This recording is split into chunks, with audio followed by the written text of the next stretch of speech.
don't expect it to be like the place you left. People do that, and it's wild to see that. People come and then they complain about how it's not like it was back home. Well, then go back home if that's what you want. Because people also create fantasies in their heads. Absolutely. And don't take to experience what it's really going to be like.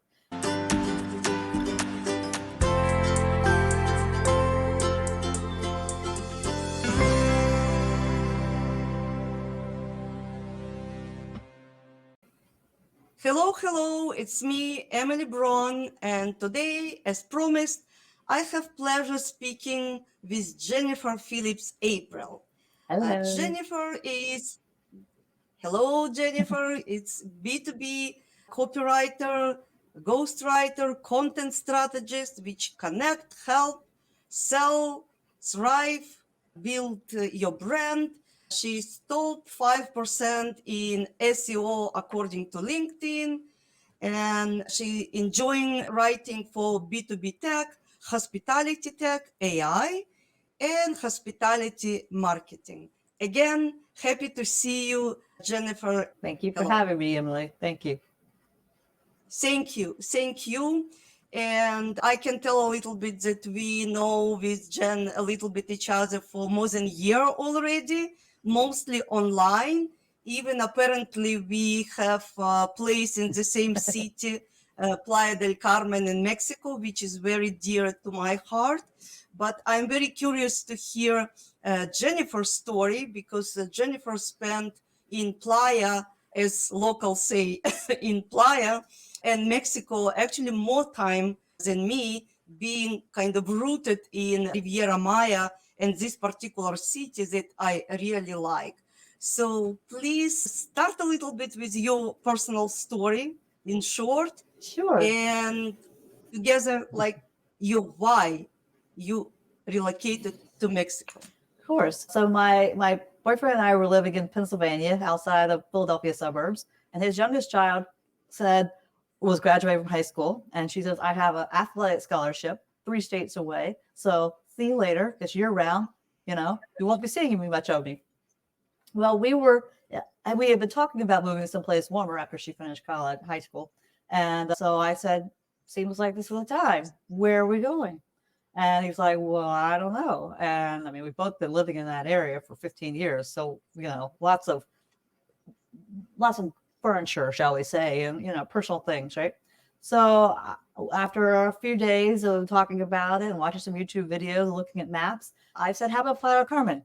And I'd been here once on vacation, but it hit all the points. We wanted walkable. We wanted a cosmopolitan city. We wanted to be by the beach. And we wanted it to be affordable, and it hit all those moments. And obviously it needed to have stable internet, infrastructure, because we both still work. So when you look at that, it all hit the mark. So we packed up all of our things, donated most of our goods. And 6 months later, we moved to Playa with 6 suitcases and a cat. Okay, so your intention was just to spend time here, or to really live and travel in Mexico? Well, we didn't know what we wanted or what we were going to do. We just knew we wanted to leave where we were, and this looked like a good option. And so at the time we were thinking about digital nomading, but honestly, we are not young anymore, and we have other responsibilities. Only in heart. And we had this cat who was really unhappy about being, moved to a new country initially. He adjusted, but so then we got here, we just really, our eyes were open. It was like getting adjusted to a new country, a new city, and that took a lot out of us. And it was it was a lot to adjust to in the first few months. And now we have built a life here, and we have lots of friends, and we really love living in Playa. So we don't see any reason to go anywhere. We've traveled around Mexico. We've gone to other parts of the country for a few weeks at a time, and we keep coming back. But the Playa's our home right now. I mean, maybe that'll change in 5 years, but who knows?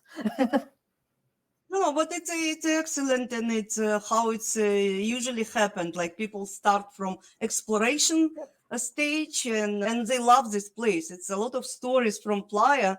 I've heard like, oh, I came 20 years ago, 10 years ago, it was fishing village, or it was digital nomad hub, And I so like it that I decided to stay there. So for how long you are in Playa as of now? 6 years next month. Okay, great. Oh, well, Great. 6 years this month. So I understand that you represent kind of the category of professional remote worker. And many times people are asking, or people who are looking for this kind of, lifestyle, asking me, and I would ask you to describe your standard work day and lifestyle in Playa del Carmen. Sure. Well, I've been self-employed for over a decade. So my lifestyle or my standard workday hasn't changed dramatically since moving here. I typically get up in the morning, I do a little yoga, I have some coffee, I start working, right? And I usually, my core working hours are usually between like 10 and 4, maybe 5. Yeah, depends on my mind because I'm a writer for mostly. And, you only have so many thinking hours in the day. So, and some days are better than others. Like I try to go with energy as much as possible because, some days it's like, it's harder than others. You need inspiration. Sometimes Well, you need inspiration. there's inspiration, but there's sometimes your brain just feels fried because you've been thinking too much, right? So then you have to take a break. But fortunately, I live 3 blocks from the Caribbean Sea, so sometimes I can take a break in the middle of the day and just go and have a swim for an hour or so, and that is really nice. I mean, that's like one of the reasons we live here, right? We don't do it often enough because we're our own worst enemies, but. But that's really nice. And like tomorrow night, we're going to have dinner with friends at a restaurant. Let's see. I mean, we did that. We had this amazing weekend last weekend, which was nothing really planned, but we went out to this new place that just opened. Some friends came by that we didn't know were coming by, but because you're in a walkable area, you run into the same people in your neighborhood. So it's a very friendly vibe here. We have other friends we're seeing on Saturday. I mean, it's just the season is starting. We're in October, so you have right now you have a mix of like the year-rounder people who we are, and then you have the people who come in because Playa is very popular with the snowbirds, as you know.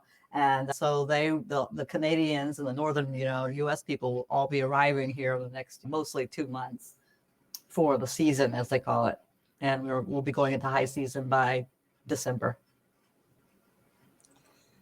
Yeah, it's all, I think, pretty standard. Even it's non-standard. Like you actually free to do as you feel, like based on the temperature outside, your own feeling. But you should be very organized to have work done. Oh yes, as a remote work professional. Oh yes. I mean, you still have to work. I mean, I'm not on vacation. People think that. Yeah. A lot of people think that just because we live here, like we're on vacation every day. And no, we're working. Our lifestyles. Like with a laptop, I think it's a little bit overpriced, I would say, and over like the real life. But what is the beauty of these places, and in particular Playa del Carmen, both worlds kind of at the same time, and manage your time based on how you feel. Yep. And next question, what you found special for you personally and your partner living in this city? For example, climate, people, nature, because there are many other wonderful cities in Mexico and you visited others. But as you mentioned before, you feel that your home is now in Playa. Well, what keeps us coming back is two things: the people and the ocean. And when we want to get out of here in August when it's super hot, but we can go up to the mountains or and that's really great, and it's nice to have a break. But we don't have a community there, and we have a community here. So I'm always going, I can't wait to get home to Playa. I can't wait to get home to Playa. So it's being able to go down to the ocean, really anything you want. Lots of things that you would want to do happen here. I mean, if you want to yoga or sound healing or salsa dancing, I mean, all of that is here like every day of the week, and it's not hard to get to or anything. But the people here are just so interesting. People who come to Playa and who live here, people who come here long term, are a different kind of crowd. They're not really looking for the status quo. They're looking for something different. They've often had very interesting experiences in life. And I mean, because Playa is such a young city, it doesn't even have like a long Mexican population. I mean, the Mexicans here come from other parts of the country. I mean, it's just this brand new place they've built out of, concrete, the jungle, basically.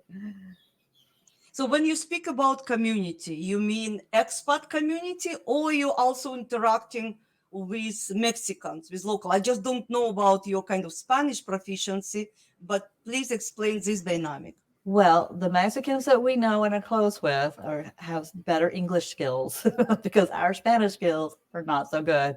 Our expat community also includes many people from South America and Europe, as well as Canada and the US. I mean, there are lots of expats here from all over the world. And we know people, I mean, we were having drinks randomly last week, over the weekend, this new place, with a guy from India, a woman from Argentina, and then these two friends of ours who were just walking by. And then the new place that opened is run by a Russian who 6 months ago didn't know about Playa del Carmen, and now he's opened a restaurant. So, it's just, and that's a typical kind of Playa experience, I think, is just that people come from all over the world here.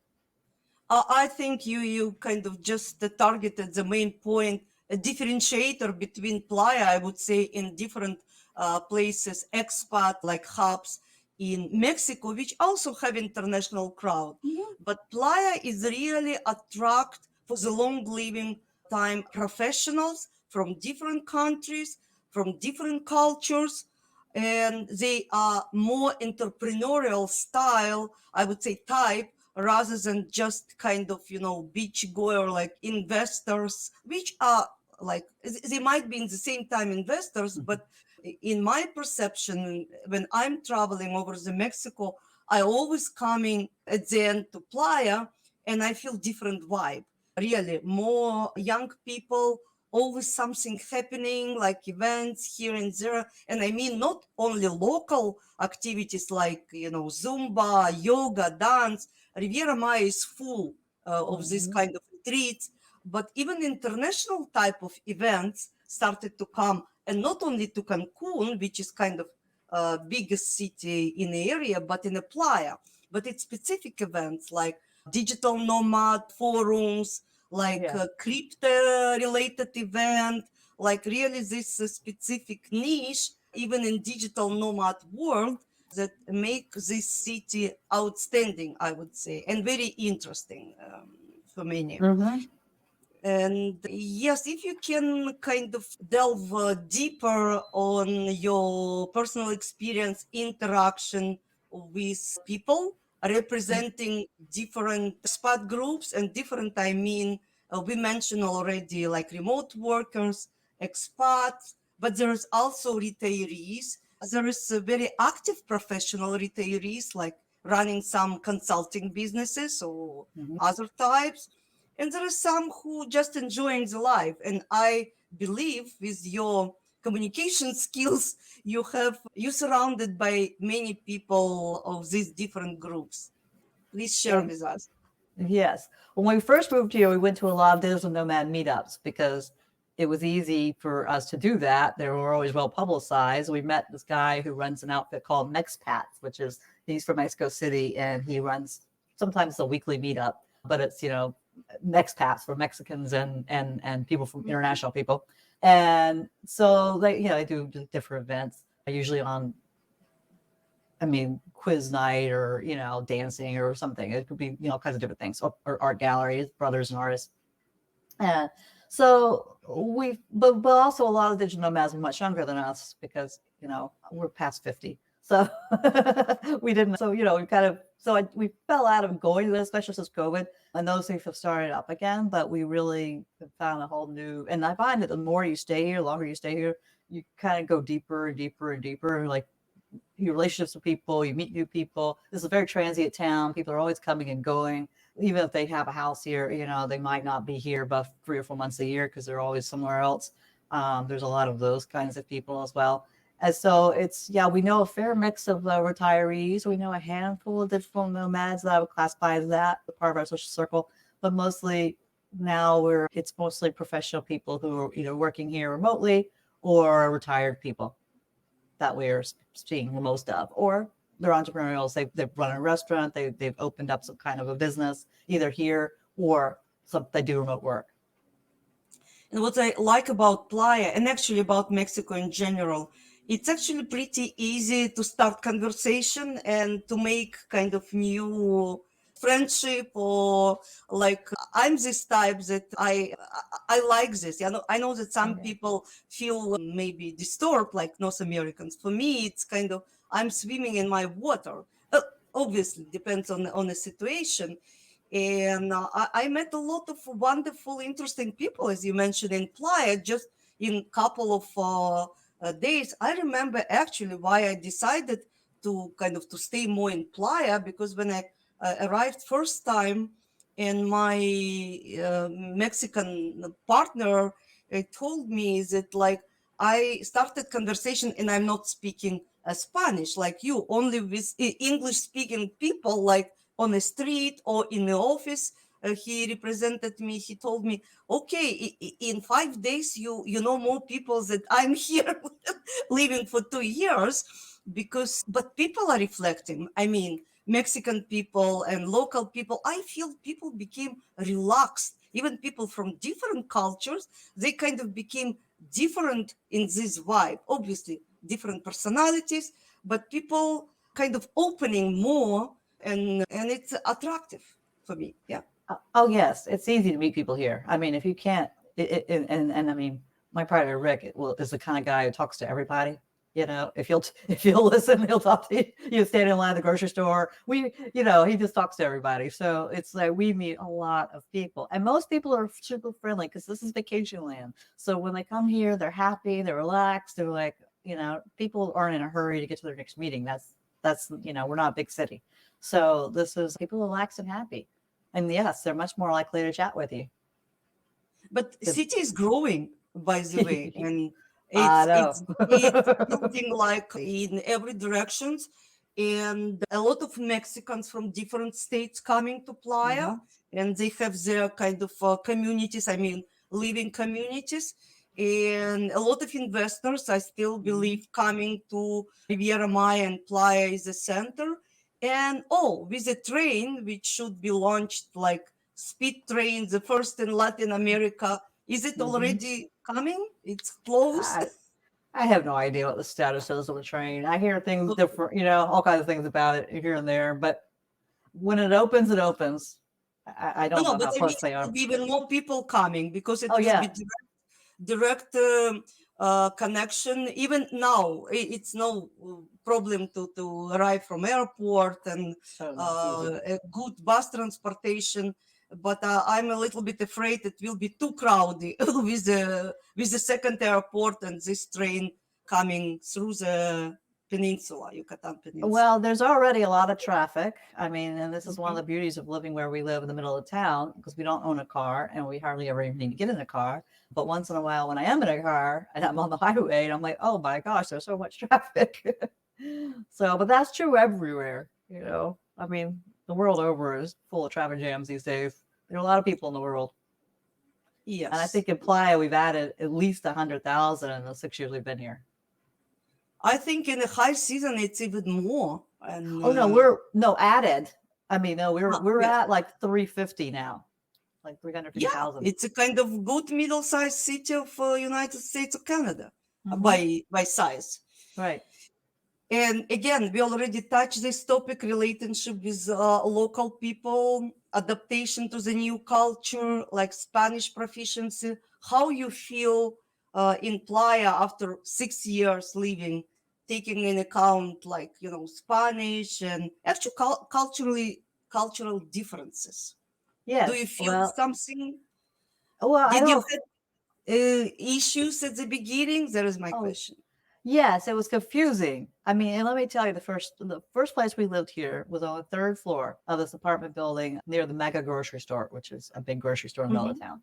And we're wide-eyed. We don't know anything. We just gotten out of the van from the airport. We're unloading our suitcases. We've gotten the guy who rented us the apartment meets us. He's actually the woman who runs parties for this young couple with us. So they take us upstairs to show us how to use all the keys. They were standing on the terrace. He points to the big orange building and says, that's the mega, that's the grocery store. And I'm like, great, that's useful. And I'm like, how do we get water? He goes, oh, you listen for the bell. And when you hear the bell, you go, hola, agua. And you run downstairs and you go, agua. And I was like, and I laughed because I thought he was joking. No, it was not joke. I've heard this. I've heard this one. This Logistics of going down 3 flights of stairs behind 3 sets of locked doors to get out of the street before the truck is passed is not really very likely. So then it was my mission to get someone's WhatsApp number. Also, we knew nothing about WhatsApp because we come from a culture in the US that no one uses WhatsApp. And here you can't function without it. So a week or so later, we're down the street and we're eating quesadillas at this little place in the corner. And someone pulls up in a little car. I don't remember what kind of car, but like a little small car. And this guy gets out of the back and he brings out 2 big garrafons of water into the restaurant and hands them a bill. And Rick says, "That's the water delivery." And I'm like, "Oh, we're getting water." So I go, my Spanish is still bad, but it was then I'm now in Italian 10 days. And so I make it understood that we lived up the street and could we get water from her too? And she's like, yes. So I wrote down the address and my number and, she said an hour. And then so an hour or so later, they came and brought us water. And now we were good. Now we had our water service on call. We could call them. I would like to explain to our followers and listeners that actually there is water in Mexico in Playa del Carmen. There is water that you can take showers and do your dishes, whatever you need. But there is recommendation to drink bottled water in Mexico in specific areas and Riviera Maya in particular. That's why for drinking, you need to order a kind of drinking water, and it's coming in the big industrial size bottles, I would say, that really you need to order somebody to bring you on a third floor. So don't think that Mexico is desert without water, but to know the local specific and services, it's very important at the beginning. Yes. But now, because we've been here for so long and, technology changes, now there's reverse osmosis. So I think we're getting that very soon. We know more and more people who have gotten the reverse osmosis systems put in. I don't even really, it's just like bringing in some kind of little system and it basically filters the water for you. And then you can drink your tap water. But the problem here is that, the water is full of minerals. And so if you drink it here in the Riviera Maya, that can lead to more kidney stones because the ground is limestone. So osmosis can help with filtering this. Okay. So it's a double benefit. And there are some other stories and interaction. I know usually at the beginning there is a lot of kind of laughable stories at the beginning of new life when we are not familiar and we making sometimes childish mistakes with language or because of lack of knowledge. What do you think? Sure. No, my language skills are terrible. I speak like a 2-year-old, but I mean, I can speak now. I can actually string together sentences. And sometimes they're even correct, I think, like conjugating the verbs and everything. Whether or not I'm understood well is a whole other matter because of this pronunciation aspect of it. But I can speak, I can have a conversation on the phone most of the time.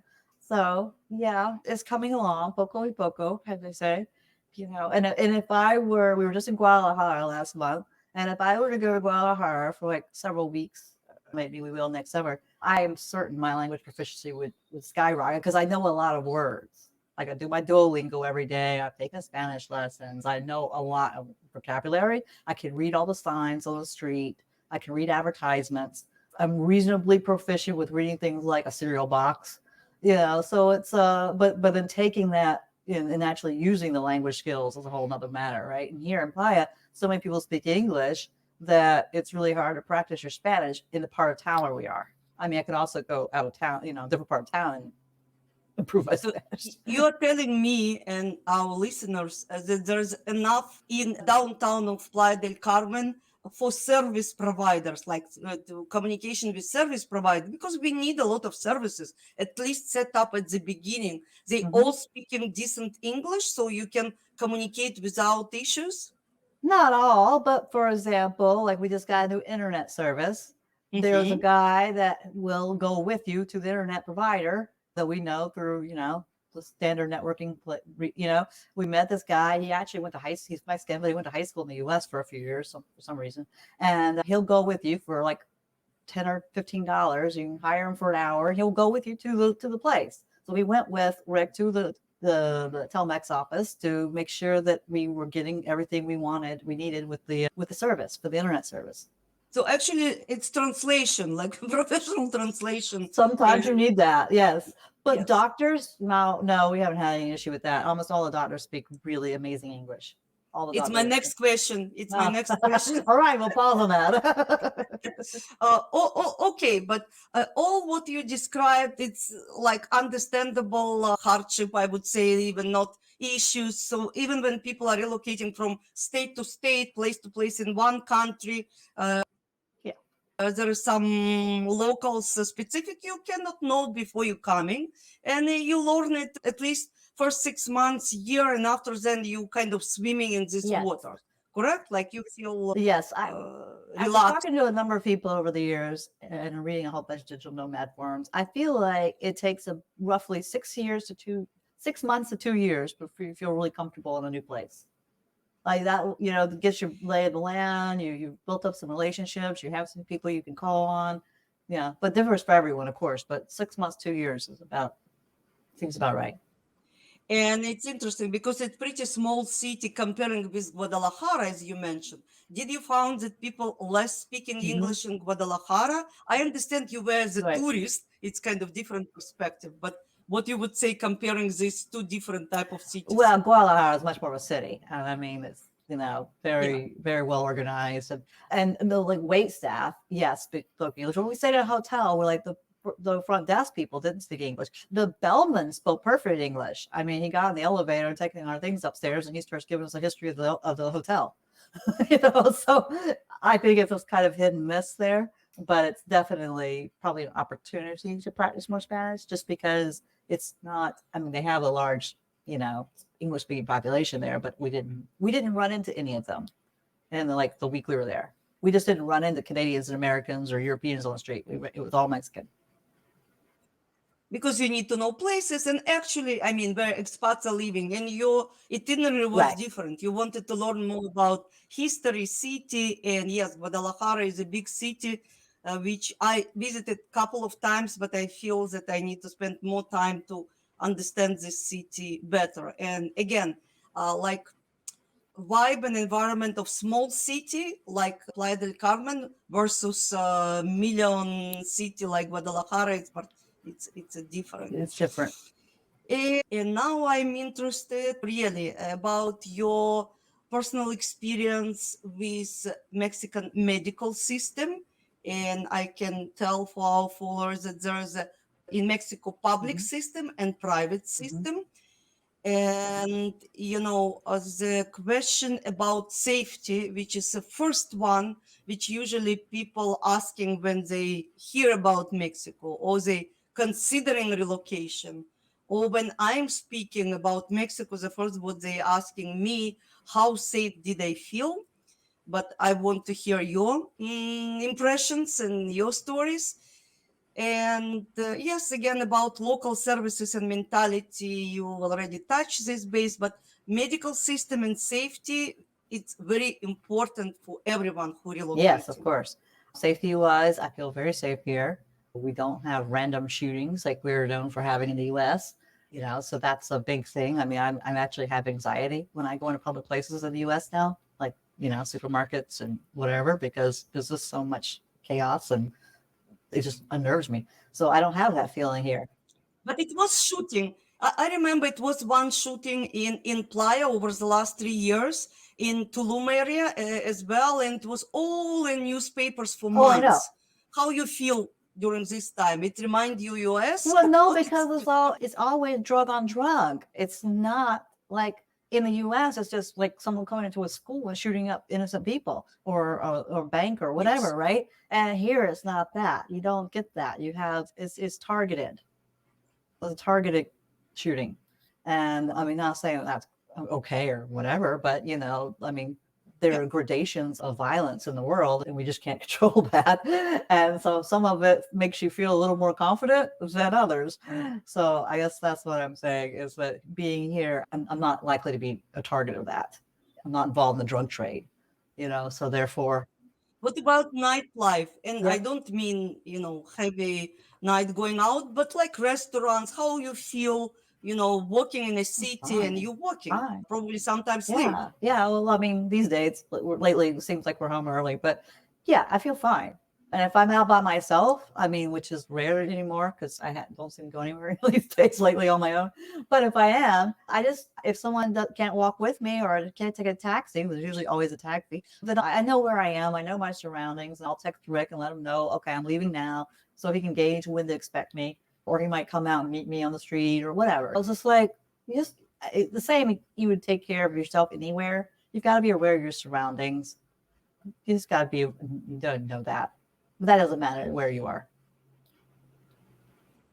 So you feel safer than in United States? Because I've heard this response very often from Americans coming from particular places, maybe not from. Yeah, and I think it depends on where you live in Mexico, obviously. I mean, there are parts of this country that are not safe. I mean, they're very well known. It's easy to find out where they are, that they're, strongholds of drug trade right now. And those are not places you want to be.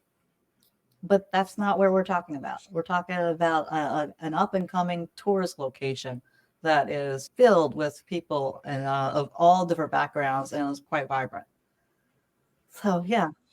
And presence of the gunned police, I know it disturbs sometimes people. I feel okay when I see police with guns. Maybe it's me because I lived in Middle East, so I didn't mind. Like, I used to see people with a gun around, but I believe it's what government trying to ensure safety for the tourists and locals alike. Absolutely. I mean, Yes.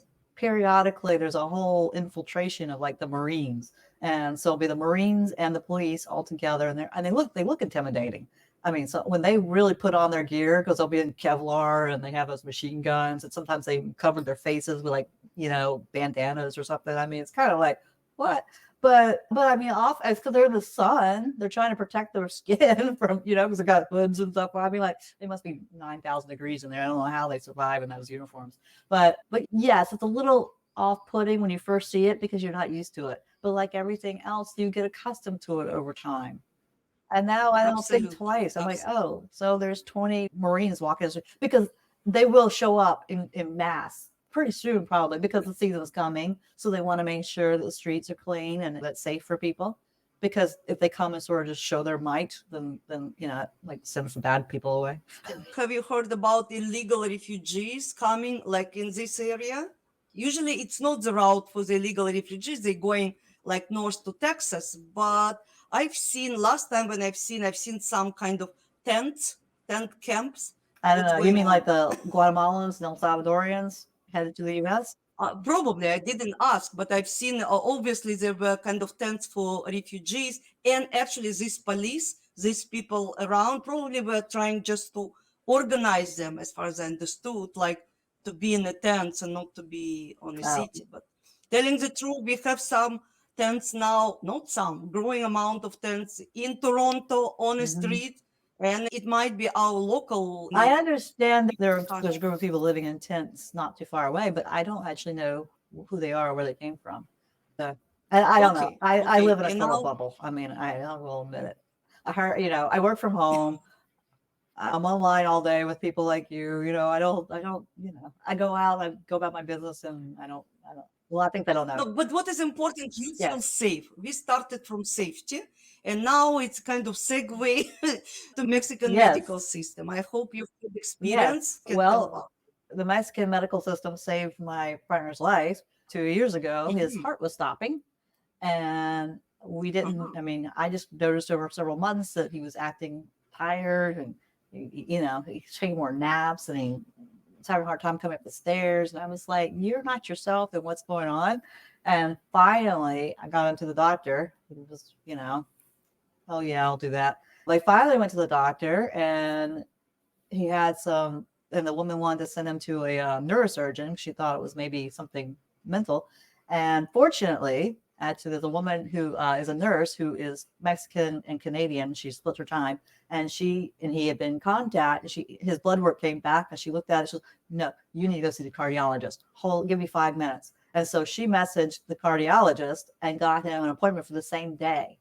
And so we went over there, and the cardiologist gives him a what is it, the EKG, when you lie down, anyway, do the sensors. He says, oh, I know exactly what's wrong with you. And he helped him up very gently, because I went with him to the appointment. And he sits there. The guy opens his drawer. He pulls out a pacemaker. He says, this is a pacemaker. Do you know what a pacemaker is? Do you know what it does? And then he pulls out a piece of paper. He drew the whole pacemaker and how it works with the heart. He explained how the whole process is. And he was very detailed. And he's like, you need a pacemaker and you need it right now. I mean, but he was trying to be not panic, you know how a doctor is, but you could tell the guy was concerned. And so it was like, okay. And then we're like, all right, well, how do we do this? He says, well, and we went to see someone who was here in Playa. He says, well, I work out of Cancun, and he works out of a private hospital. You mentioned earlier the private versus public. So he has a private hospital called Galena in Cancun. He works out of with his team, and he was ready to schedule the surgery right away. So we went on Friday for the surgery. Now you have to pay right then. We had to give him a credit card or deposit, and then you pay the surgeon and his team separately from the hospital. So they're like two separate fees. Like they run it through their own. I mean, I guess he's like a contractor basically. So, but we had excellent service. We were the nicest hospital. We were overnight there. They even sent in an interpreter. I mean, like a translator guy, even though we didn't need it, like because the person who met at the front desk spoke to him, spoke to him and says, oh, can you sit down? I have printed out the papers for you in English and Spanish. Which do you prefer? And he's like, oh, well, I'll help you. And the Rick didn't even have his reading glasses on, so he couldn't read. He's just like, the guy's like, I'll help you. And his English was perfect. We get into the room, they get us settled, and then they send in a guy. He says, I'm whatever his name was, here's my WhatsApp number. If you need anything, I'm right down the hall. And his whole purpose in life there was to be a translator. And I just thought that is amazing. So it's kind of part of the team. And I will resume whatever I've heard, like again, for people, like the first care was applied in Playa del Carmen, and it was private care because, yes, I understand you had some contact for private care and they quickly diagnosed what is the problem and found a cardiologist, which made the required test and assigned the date for the surgery. And it was all kind of organized with translator, his own staff probably, because that's why he was here, just in case, because many people need it. And there is a separate team of caregivers, which is very important because doctor, he does his job, but it's very important, after surgery care. And I don't know how long he was in the hospital. And we went in like 9 o'clock in the morning. I think he was in surgery by 11. He was out by like 2, maybe less. The surgery was only a couple of hours. And yeah, we were out the next morning. They kept him overnight.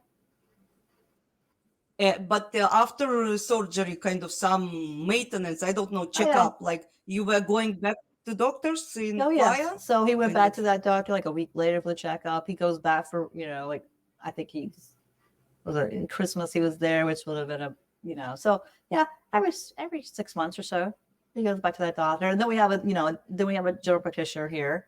And I mean, there's lots of great medical care here.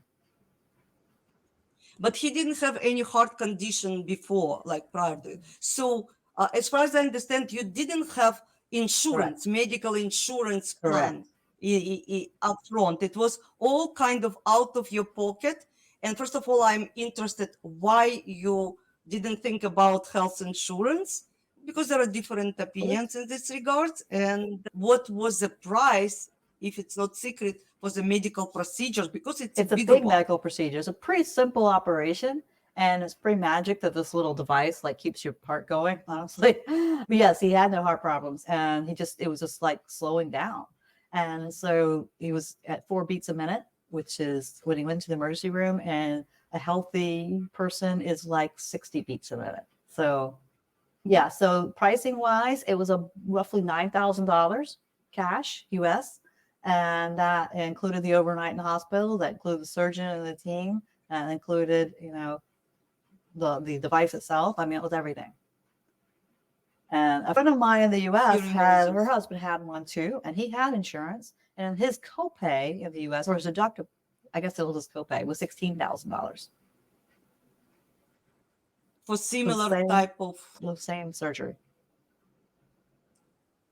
Even with copay and insurance and What is your opinion now? I don't know if it makes sense, like for him to have insurance. I mean, probably it would be more expensive, but are you considering medical Well, plan I have for yourself? insurance now. It's mostly catastrophic insurance, and they denied him because of the heart condition.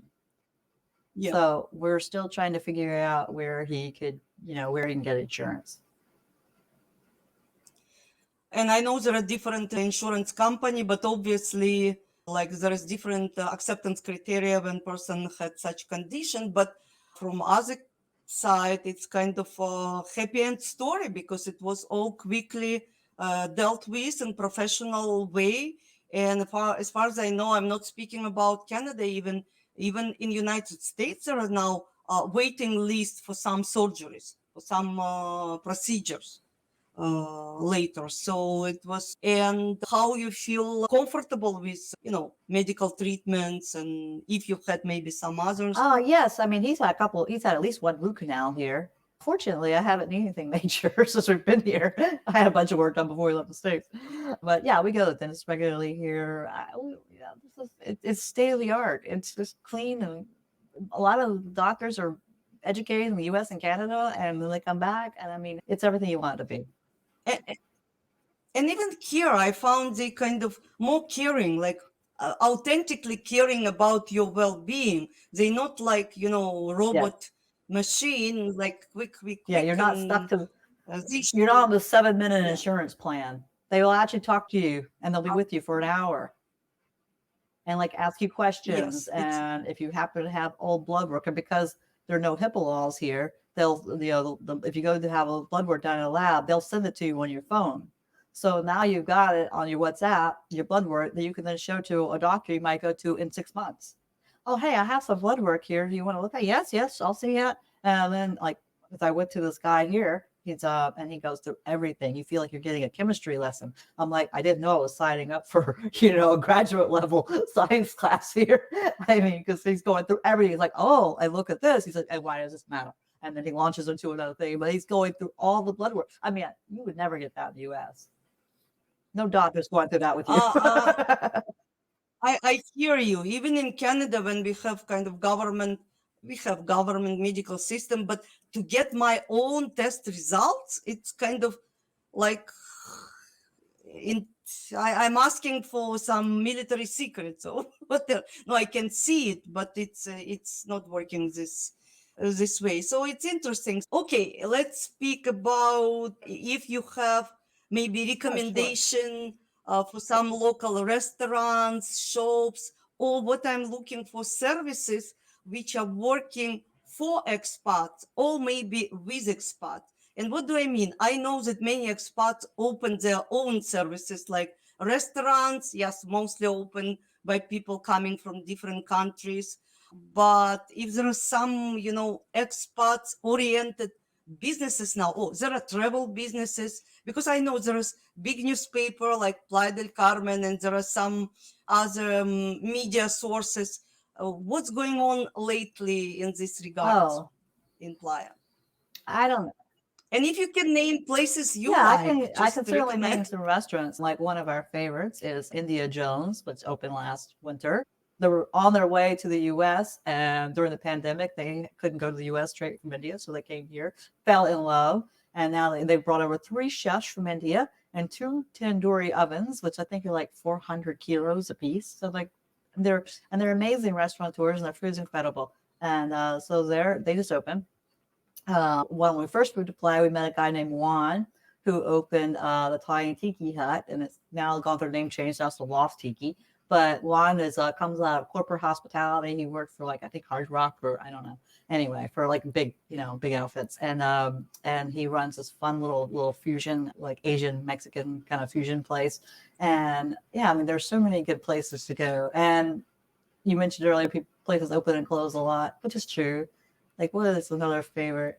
You have some art clubs, like you mentioned, meetups. I know there are some galleries. There are some, not golf clubs. So there are golf clubs. I don't, but I've seen which yoga classes. I know a lot of Spanish language classes, and I believe now not only Spanish. Oh yeah, international. I mean, because it's an international town. Yeah, there's Spanish language classes. There's like a Spanish, English meetup that happens every week where you go and practice your language.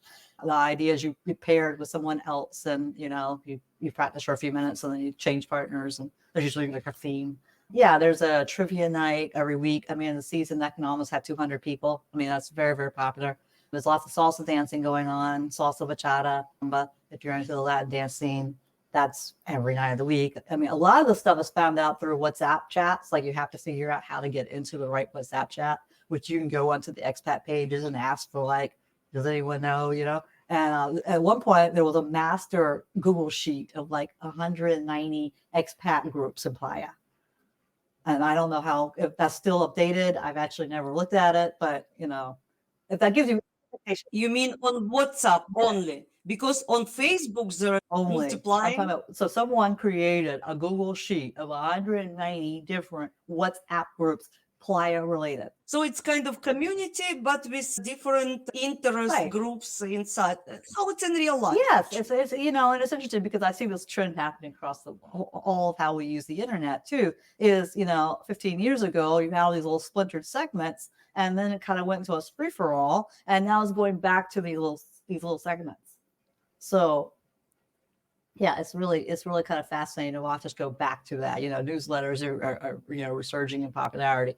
The WhatsApp chat, I think, is like a great, because you might have 30 people or something in it, but super active, right? And some of them are huge. I mean, like there's a cutoff point for WhatsApp groups, like however many you can have in there. Sometimes they ask people to leave. If you're not active, you're no longer in Playa, please leave this group because we don't have enough room for new people. So how you comparing your social life intensity, I would say, quality, back with what you've had in we US? hardly have social life in the US. I mean, everybody's so busy there. Right. There's work, everybody has work and kids. And where we lived in Pennsylvania, everybody also has like 100 family members all live within a mile of one another, it seems. So, we weren't from Pennsylvania, so we did not have, and we come from the South, so we actually had those kind of social groups at home, but we didn't live there anymore. So, it's always your cousin, uncle's, birthday, and you got to be there on Saturday, and then on Sunday it's somebody else's birthday. So it was all very family. Everybody's doing all these family gatherings, and well, in Playa, everyone comes here without the family around. You don't have that connection, so you're making connections with people nearby, and you don't have you don't have as much of that. It's much easier to get together with people. So in Playa, do you think people are more active because they actually don't have their like big families and old circle of friends, but they're trying to connect and to create new life? Yes, exactly. Because if you want to come here, you're eager to create a new life, and you have some vision of what that new life is going to be, and it's going to be different for everyone. But you have some vision of what that's going to be, and so then you come here and you want to meet other people, and you want to enact that vision. And so that's, is because you show up here, you don't know anyone, or maybe you know two people or something. You aren't like confined by whatever your old life was, because everything is new now. Everything. How do you get water delivered to your house? Where do you go to the supermarket? Everything is brand new. Do you have to pay for your rent in cash? That used to be a thing. Sometimes still is. I mean, like all kinds of things are new.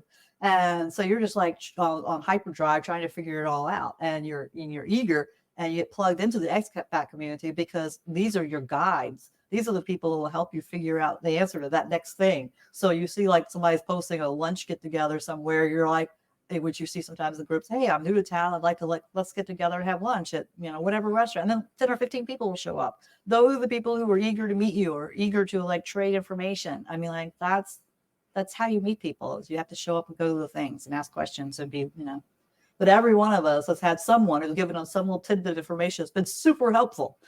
It's what I like about expat communities. That's why I'm really kind of learning and trying to be involved. Obviously, it's hard to be a part of many different expat communities, and I'm not always in Mexico. But my question, listening to you, do you feel that you became different person, and after years living in Mexico, and that actually your experience brought you to the different level of understanding or personal growth as a result? Yes, because I can look back on this and go, wow, I've accomplished what I wanted to do for decades. And that's sort of astonishing and gratifying. You know, it's like I'm doing it. I'm living the life that I wanted to live. Like that's amazing. Well, and it hasn't been easy, but I've done it. And now now I'm like, okay, great. Now what? What's next? You know? okay, so we're going to the next, and I believe maybe last question. I can enjoy speaking with you.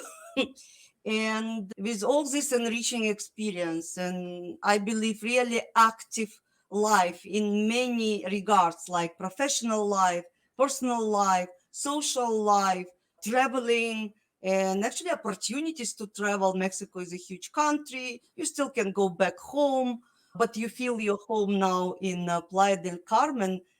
What you would recommend to new expats or people considering to be on this, life-changing, really drastic life-changing Mhm. events? And I'm more concerned about people after 50, because it's really hard to uproot yourself in this age range, specifically when you have family like back home, or you still have home in US and Canada.